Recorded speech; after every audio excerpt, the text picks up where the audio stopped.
In a century riddled with unrest, World War II remains the epic tale. An event of unparalleled impact. Even now, we are uncovering new information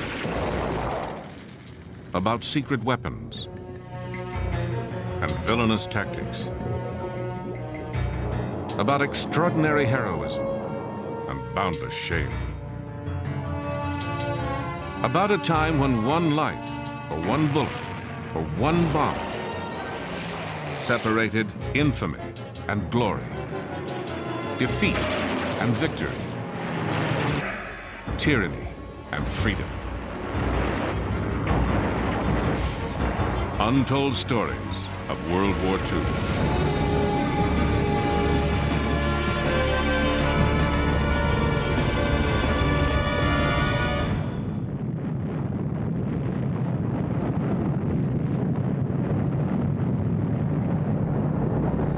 On the 16th of July, 1945, a bomb exploded in the American desert. A very different kind of bomb. The furious energy of the atom had been unleashed. That power might have landed in the wrong hands had a few brave men not waged a secret war against Germany's atomic program. At the height of the Second World War, Germany's Nazi Party marched toward global domination, led by its ambitious, remorseless leader. Adolf Hitler had the will to conquer the world. All he needed was the weapon. And he had found the means to make one in the most unlikely place. It was here, in the snow-packed mountains of Norway, that a handful of soldiers on skis fought to stop Hitler's dream of possessing the ultimate weapon.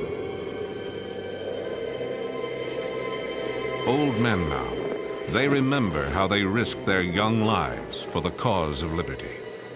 They will stop at nothing in order to conquer the world. So the feeling they had to be stopped became very, very strong. We were quite certain that if we were caught by Germans, we were all being executed. It would take 3 daring attempts before they succeeded.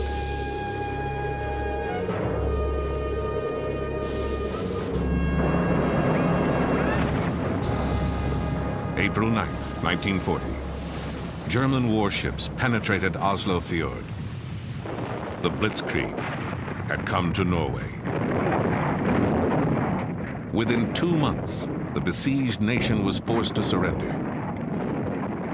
Well, it took some time to realize it, actually, but when autumn 1940 came and the darkness came in over Norway, you suddenly realized that it was not the same Norway you had the year before. To understand it, you need to have the experience of being occupied. To live in an occupied country is the most distressing thing you can do.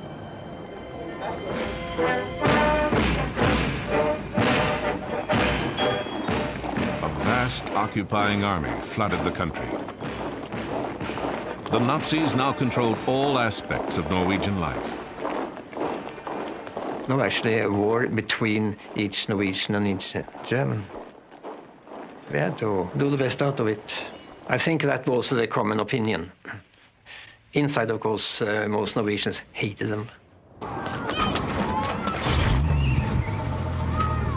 They introduced Gestapo in Norway when they understood that resistance was coming.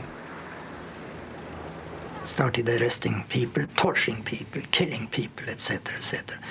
And then we suddenly understood what an occupation meant to the people.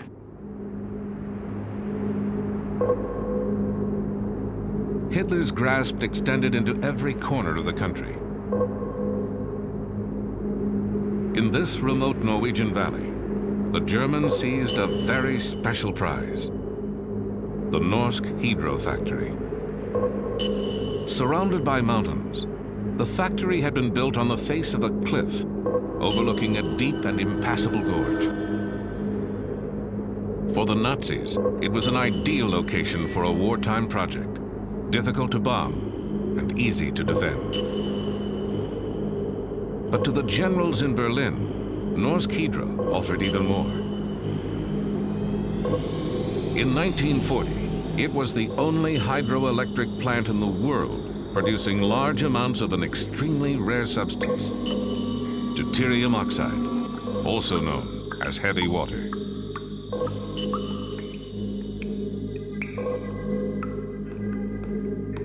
As soon as they took control of the plant, production went into high gear.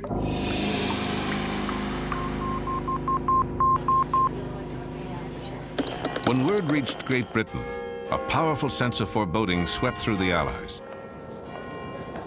As the most likely target for a German A-bomb, Britain faced the greatest peril.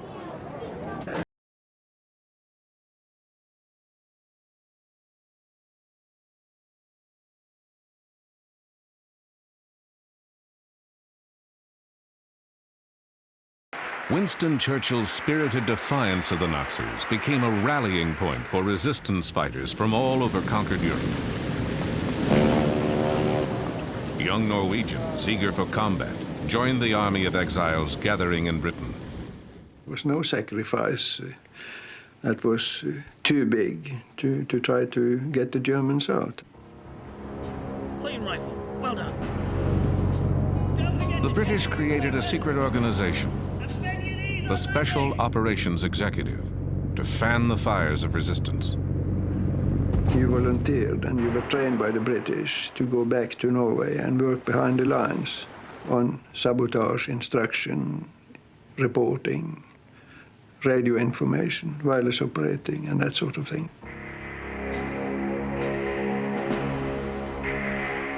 A few young resistance fighters would return to Norway undercover, armed with a plan to destroy the heavy water factory. They were country boys and city kids, engineers and outdoorsmen, university students and career soldiers. Shock troops in a clandestine war against Hitler's A-bomb. They would become legends in their homeland. And some of them would even star in this 1948 movie, chronicling their real-life exploits. Scenes from this film give a revealing glimpse of the daring mission. October 18th, 1942. 4 of the men returned home in a dangerous night parachute jump. Their mission, to guide a British explosives team to the heavy water plant. When we were leaving for the dropping zone, you felt that some of the people sending you didn't expect to see you once more. So we had to more or less to cheer them up and say it's not this easy to get rid of us. We will be back. Just wait and see.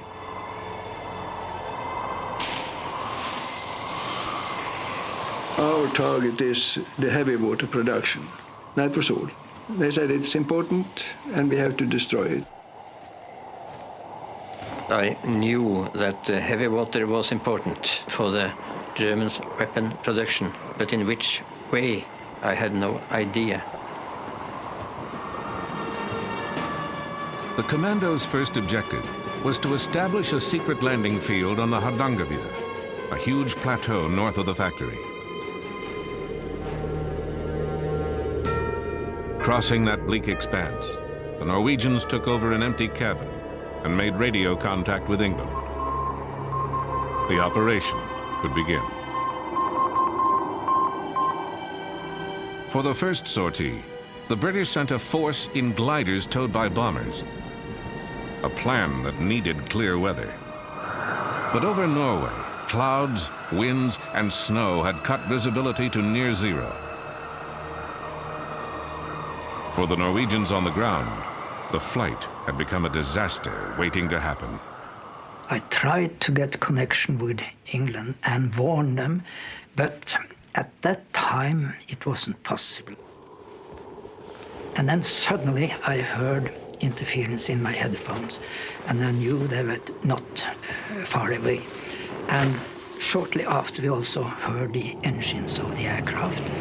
And it came dead on us, passed over us, and disappeared. After about half an hour, the next plane with a glider came, and it came right to us correctly, turned, and went away. The British troops never arrived at the rendezvous point. We got a message from London that both gliders and one of the Halifaxes had crashed in the mountains. So that was the end of the freshman operation. It was a complete disaster. The soldiers who survived the crash were rounded up and executed.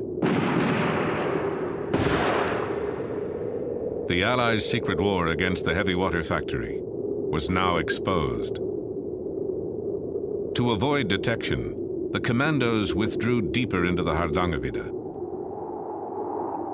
For weeks, perhaps months, they would have to live off a land where little existed but snow and ice.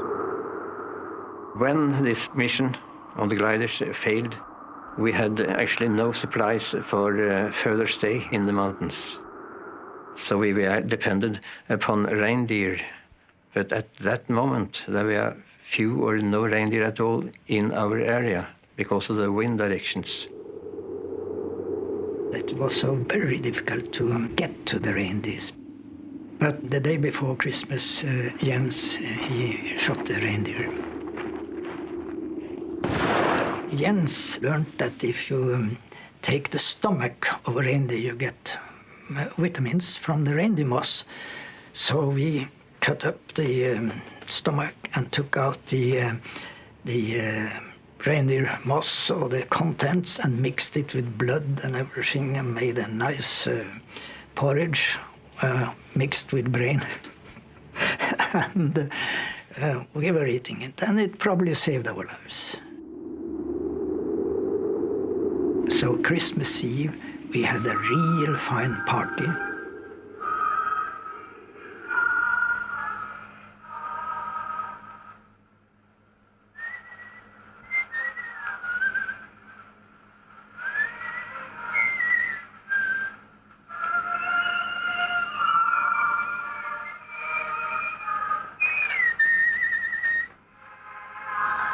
Det var litt av et måltid da. Ja, det var ikke dårlig. We chatted, and we had a good time at Christmas Eve, I remember well.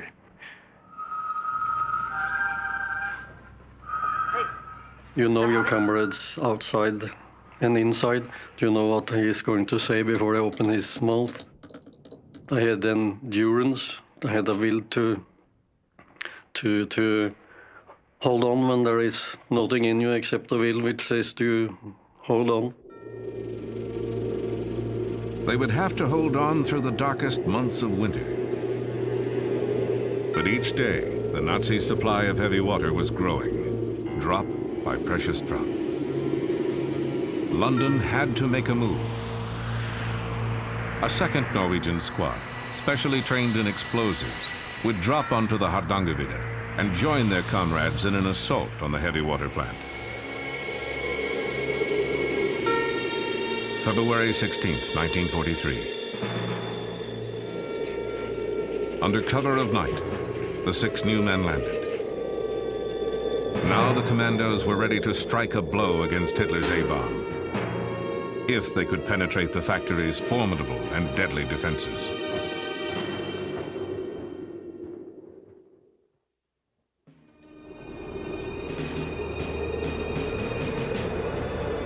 To the commandos, the heavy water plant appeared impervious to attack. To reach the factory, the saboteurs had to cross a deep, narrow gorge. There was only one road in, over a suspension bridge. And the bridge was patrolled 24 hours a day by German soldiers.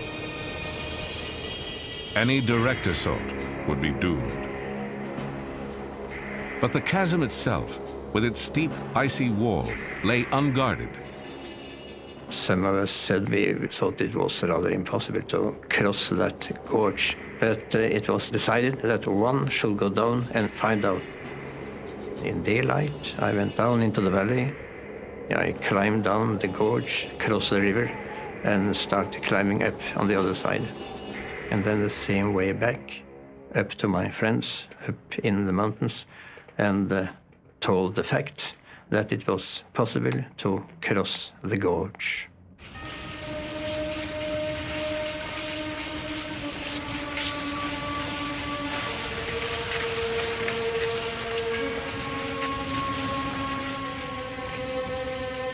You felt that this may be serious, very serious for you, and you accepted that you might not come through.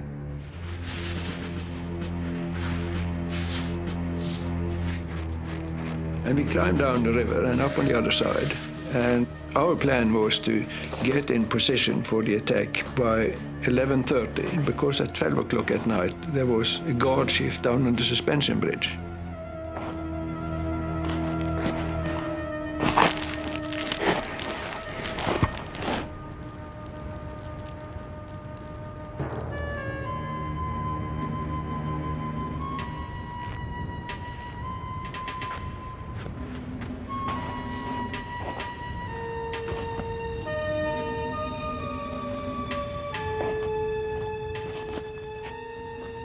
We wanted to see the German guards being relieved, coming up in the factory area and enter the barracks before we went inside.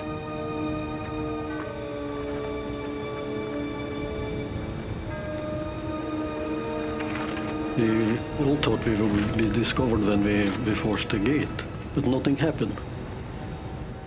Two of us carried a full set of charges. In case one should be shot, there should always be reserve. The task for the demolition team: to attach explosives to the heavy water cells located in a basement room.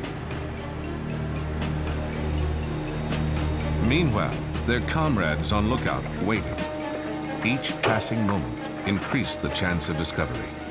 If we had been discovered, I knew that during such circumstances, you will have to act.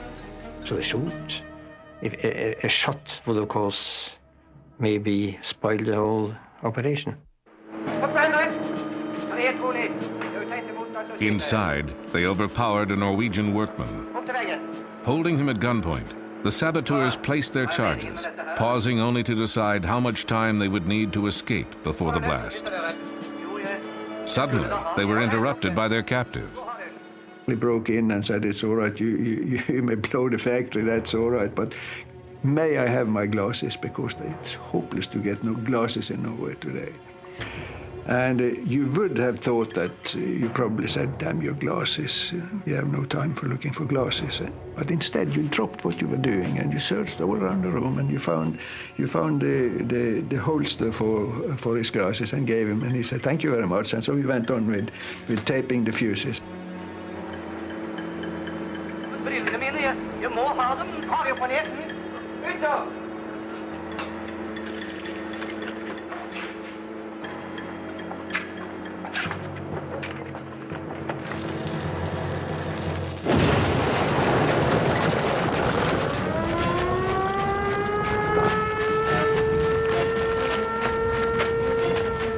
So far, they had beaten the odds. Now the commandos had only seconds to make their escape. And after a few minutes, 1 minute, maybe 2 minutes, they were there with us on the railway line. And we ran the same way back as we had come in.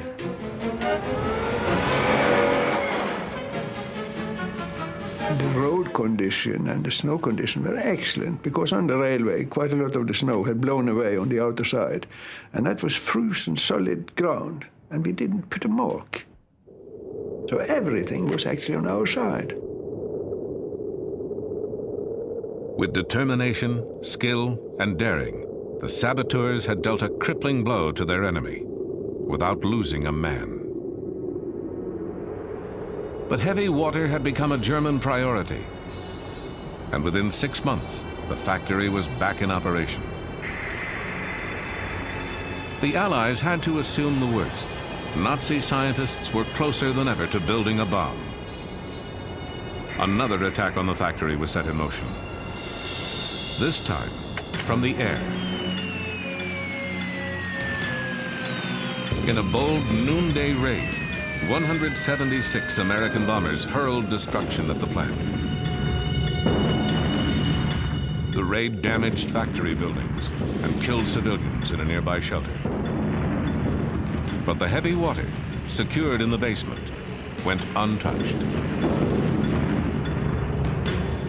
With production halted, the Germans decided to move the operation to the safety of the fatherland, and inadvertently gave the commandos one last chance to destroy it forever. We had got information from London that the Germans had planned to take down the remaining heavy water.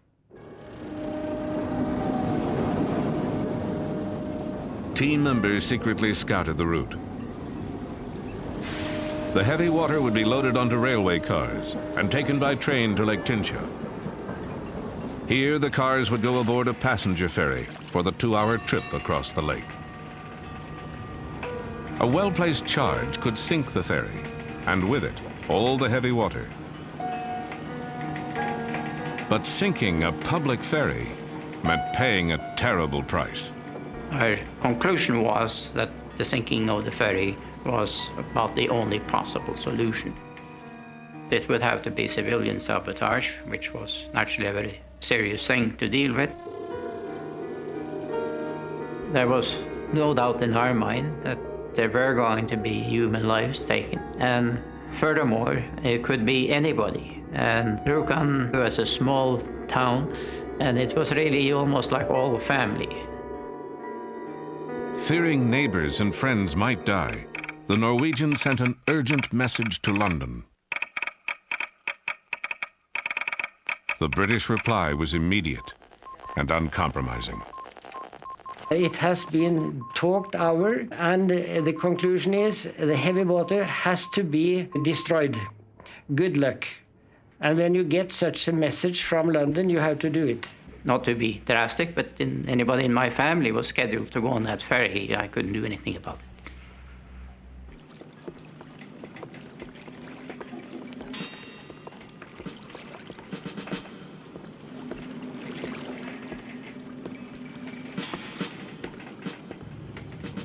The Germans never put any guards on the ferry. They were watching the barrels on the railway. But the ferryboat itself was not guarded at all.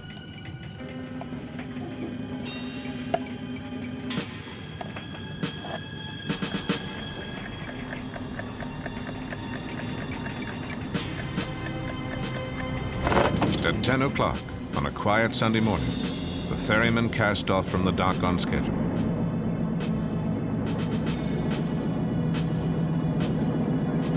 "45 minutes later, at the appointed spot, a blast tore through the bottom of the boat.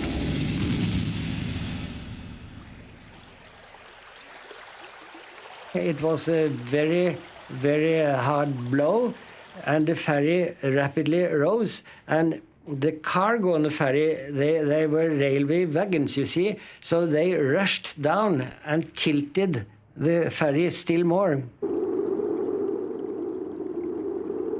Within moments, the mortally damaged ferry had sunk beneath the surface, carrying with it innocent passengers and Nazi Germany's atomic ambitions.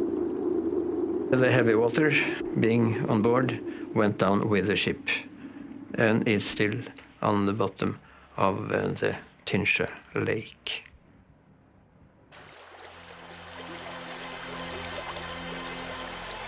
Later, the Allies would learn that the Nazis were never close to an atomic breakthrough. The U.S. won the A-bomb race.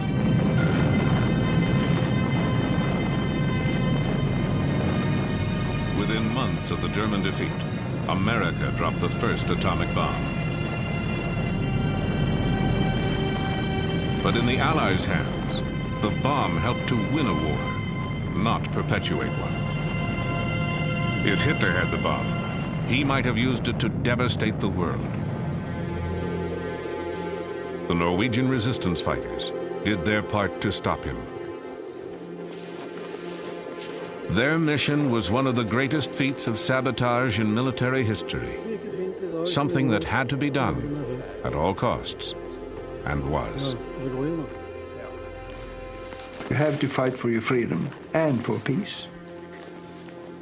It's not something that you have every day. You have to fight for it every day to keep it. It's like a glass bowl. It's very easy to break. It's easy to lose.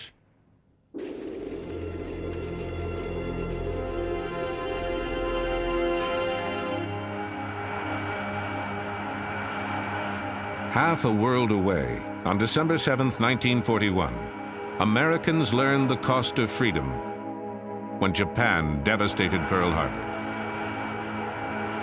That sneak attack included the stealth weapons of their day, midget submarines. They were sleek, deadly, and until now, consigned to history.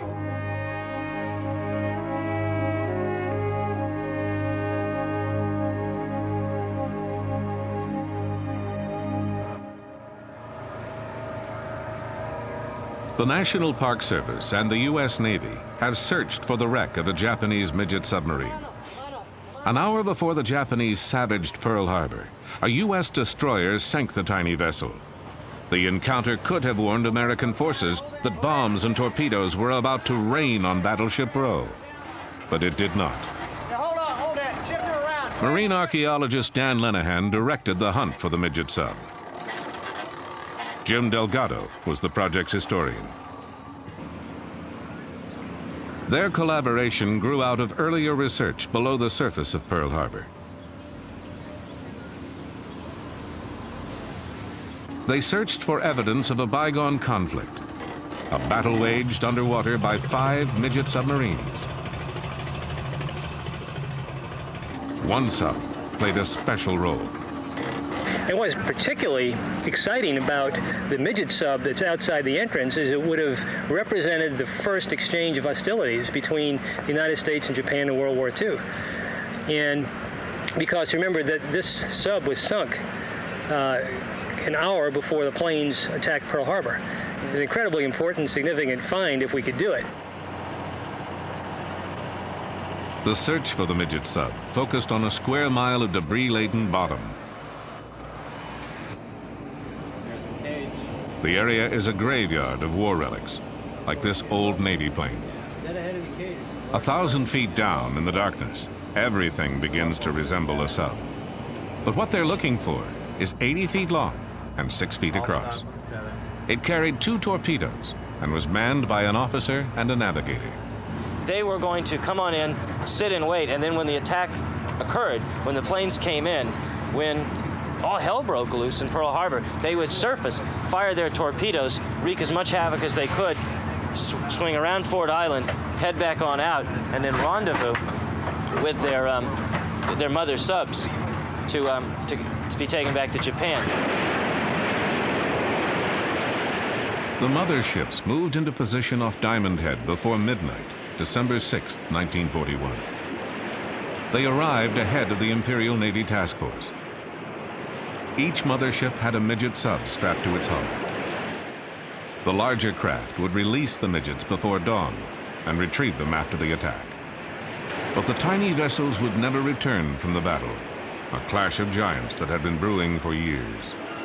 A long series of brutal attacks upon From Manchuria to French Indochina, in less than a decade, Japan had rolled up a long list of conquests across Asia. Despite an Allied embargo on war materials, she was growing stronger. By late 1941, the vast resources of Southeast Asia lay before the rising sun. Their only protection, a scattering of British and Dutch outposts, and the U.S. Pacific Fleet. I think there was a general sense that the war would break out. I don't think anybody expected that it would take place here at Pearl Harbor. Successfully surprising an island fortress 4,000 miles away also seemed impossible to Japanese leaders. But Admiral Isoroku Yamamoto convinced them this daring raid was the only way to disarm the sleeping giant. Japan had to smash America's Pacific Fleet, even if that meant attacking its home base in Oahu's natural harbor. Japanese pilots trained hard through the fall of 1941. So did the crews handpicked to pilot the midget subs, the fastest boats of their kind. Soon, they would have their chance for glory. Secretary of State. In Washington, Japanese diplomats continued to seek peace through negotiation until the final hour. No American will ever forget this. Not even Japan's ambassador knew of the coming attack. Mass murder in their hearts.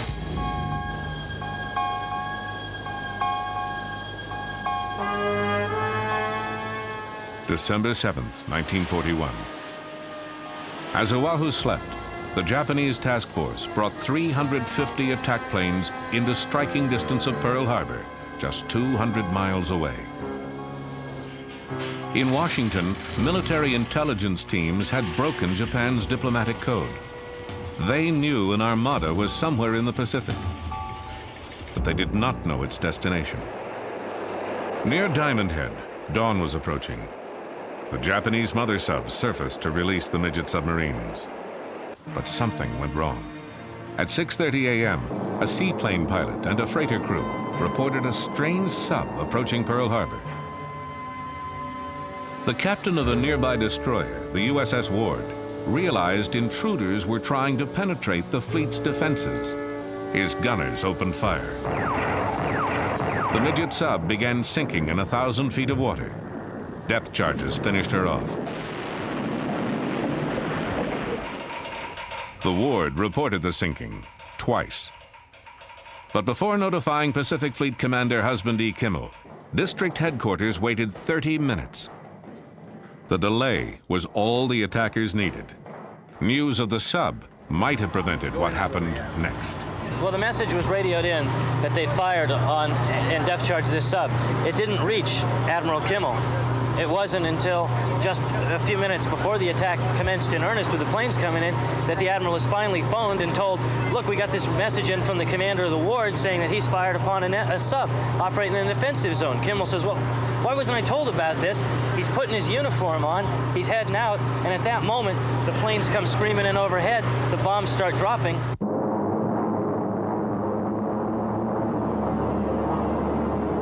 At 5 minutes to 8, 40 torpedo planes roared over Ford Island, bearing the mark of the rising sun. Accompanying them were 51 dive bombers, 49 high-level bombers, and 43 fighters. American sailors thought they were seeing a practice drill. Bombs and bullets found them eating breakfast, ironing uniforms, or staring into the fatal sky.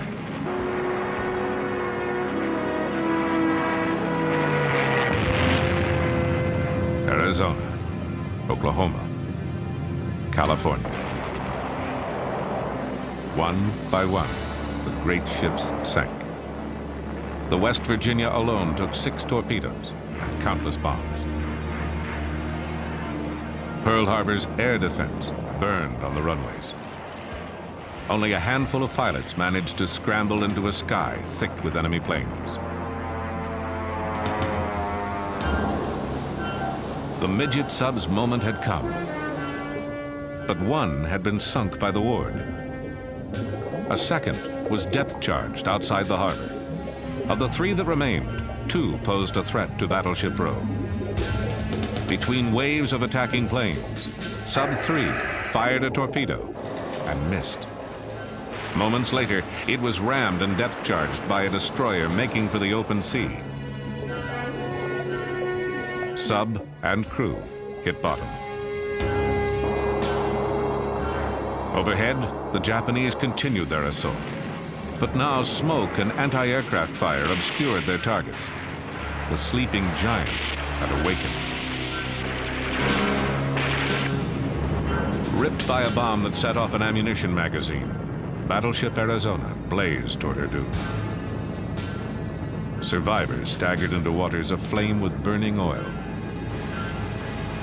Japan's brilliant, relentless attack had killed more than 2,400 Americans and crippled most of the U.S. battleships in the Pacific.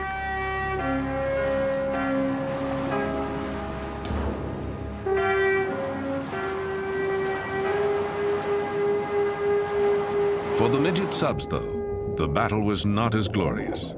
2 still roamed Hawaiian waters. Number 4, which may have fired at Battleship Row, radioed news of Japan's victory to the fleet that evening. Then she disappeared, never to be heard from again. The subs may not have seen resounding success, but Japan needed heroes. So the propaganda machine reincarnated their crews as the 9 young gods of Pearl Harbor. This wartime Japanese feature told their story with luxurious exaggeration. In truth, quarters were cramped and reeked of battery fumes. The midget subs helped create confusion at Pearl Harbor, but didn't affect the war's outcome. And what of the last midget sub at Pearl Harbor? Commanded by Ensign Kazuo Sakamaki, it suffered a fate worse than sinking. On December 8th, as President Franklin D. Roosevelt called for war, Sakamaki's sub washed up on the far shore of Oahu, undone by a faulty gyroscope. His submarine wouldn't function right, so he drifted all the way around the island to the opposite end and then around and went ashore on the morning of December 8th at Bellows, where he and the crewmen assigned to the sub tried to blow the ship up. It didn't work. They jumped into the water. The crewmen drowned, but Sakamaki washed ashore and became the first prisoner of war that the United States captured in the war in the Pacific. POW number 1. Sakamaki spent the war in prison. His sub toured the U.S., helping to sell war bonds, a souvenir of dark days.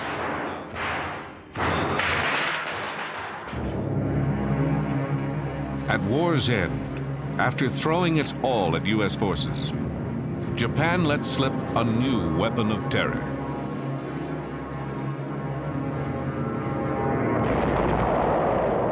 For decades, the scars left by kamikaze attacks enforced a silence on both sides. But the men who fought those battles will never forget them.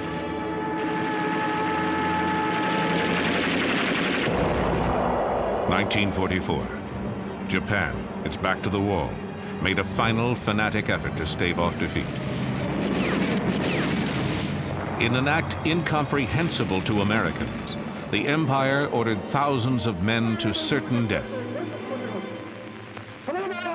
Before an attack, pilots drank a toast of sake, a warrior's welcome to the death that awaited. They were kamikaze, named for a typhoon that saved Japan from Mongol invaders. Some were veteran pilots. Many were idealistic students, eager to die for their nation's glory.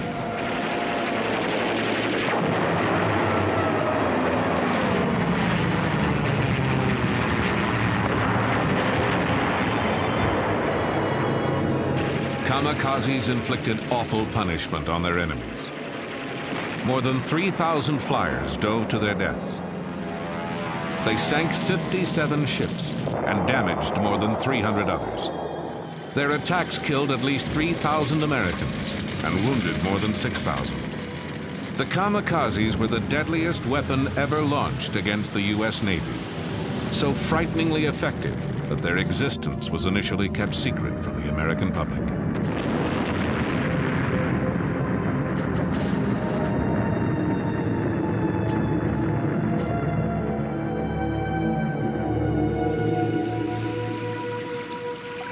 On April 16, 1945, kamikazes knocked the USS Laffey out of the war. The Laffey was rebuilt. She is now a museum ship in Charleston, North Carolina. Today, she's receiving visitors, her skipper and 4 crew members from World War II.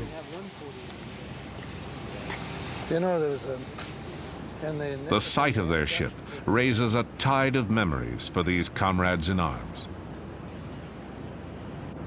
Rear Admiral F. Julian Beckton, who died in 1995, was 81 when he gave this interview.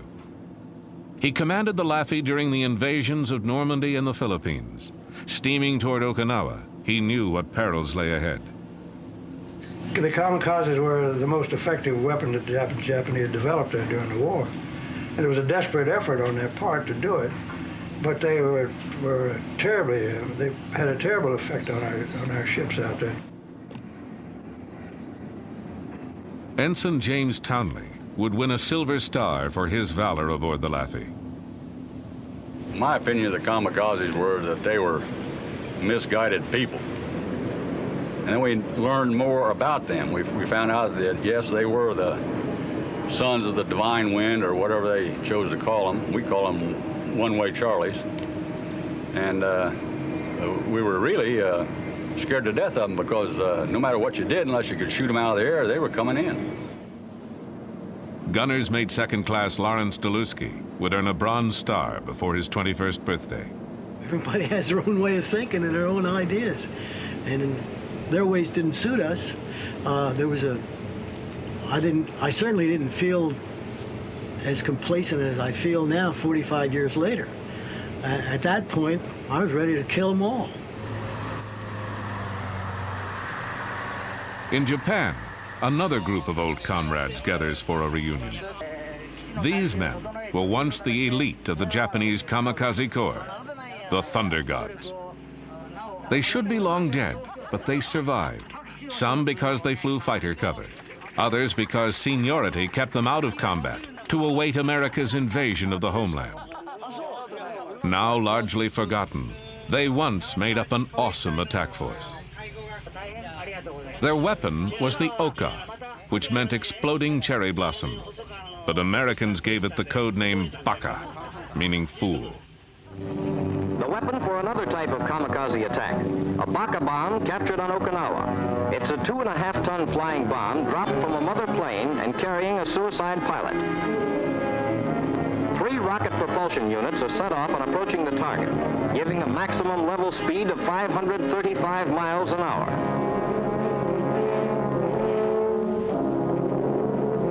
The Baka's punch is an armor-piercing 2,600-pound warhead. It's the first weapon specially designed for the kamikaze flying corps.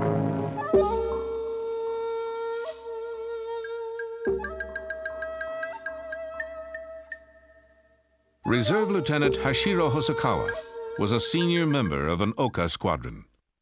じゃあもう簡単に言うと、同じ死ぬにも犬死にという日本の言葉があります。 There is a Japanese word, inujini, die like a dog, meaning die in vain. It is a wasteful death without honor. When I became a pilot, the situation was already so bad that fighting in an ordinary way was no use. We were chosen as elite pilots. Each of us received a headband and a dagger. We thought it was a privilege granted only to the members of the human torpedo unit, the elite Oka Corps, and that we would die gloriously.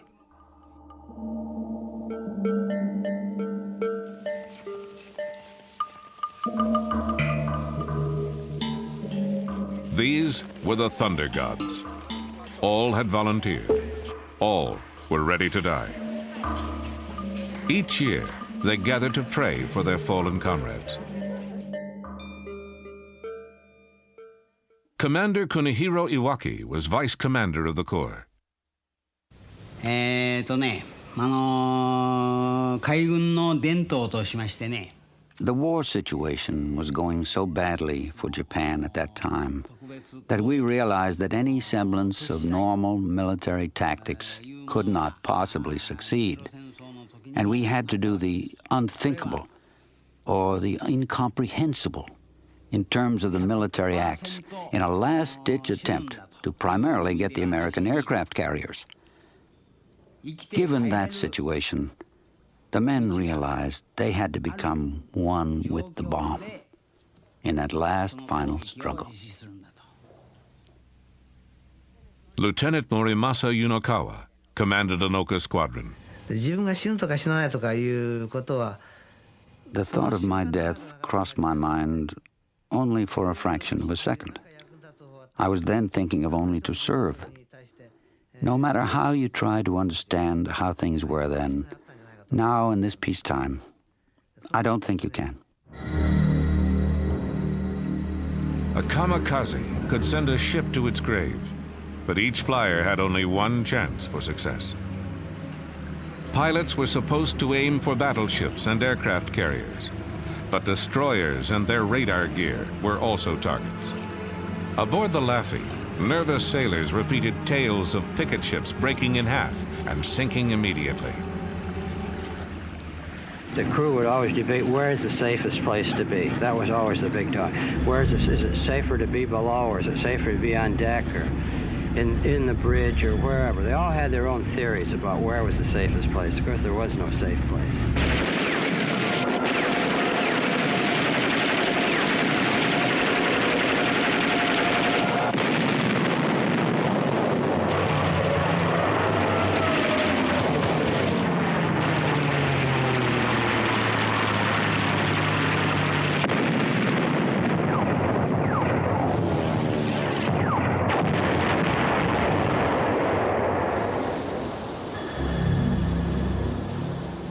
In April 1945, the noose was tightening on Japan.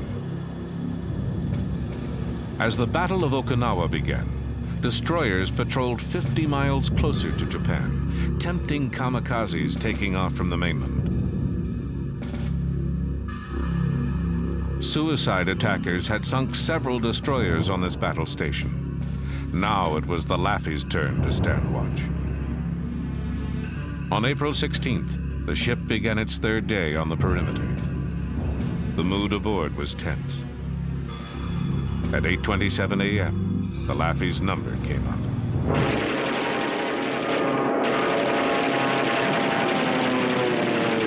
Well, the first ones were they sort of circled around out pretty far, maybe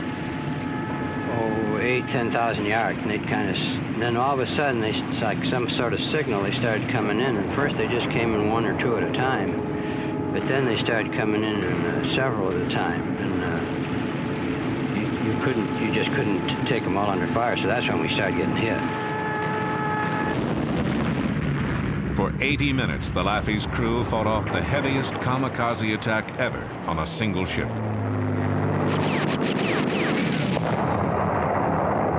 Our closest call was a plane coming in on the starboard beam. And it was, when I first saw it, it was low on the water, about 10,000 yards out. I figured it was about eight seconds away from certain death unless the gunners got it. And our Mount 52, which was just forward of the bridge, was firing at it and firing fast. I noticed that the bursts were just off, just missing him. So I just moved it, and the next one went right into hit him right in the nose, and just blew him up. And that one was the one that would have gotten us all. And it just literally disintegrated. And everybody heaved a big sigh of relief. And just after that, then here came one in out of the sky on the port side, and one came in low on the water on the port quarter, and we were at it all over again.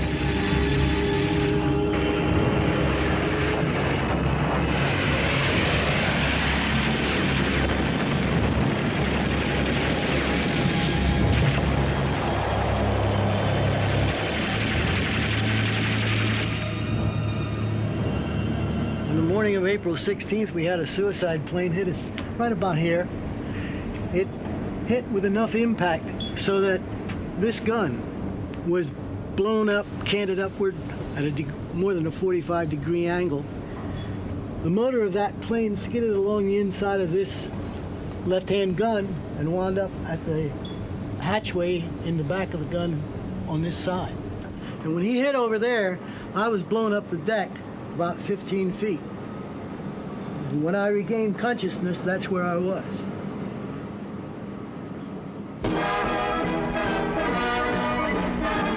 Ripped from stem to stern by the attacks of Jap suicide pilots off Okinawa, the destroyer USS Laffey comes home. The Laffey was struck with everything in the Jap book. In the savage attempt to finish her off, 22 suicide pilots roared over her.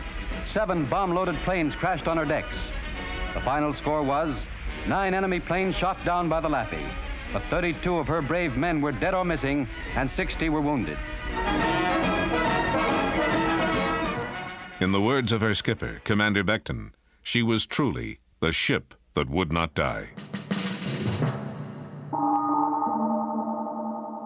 Flying conventional aircraft, kamikaze pilots caused terrible damage.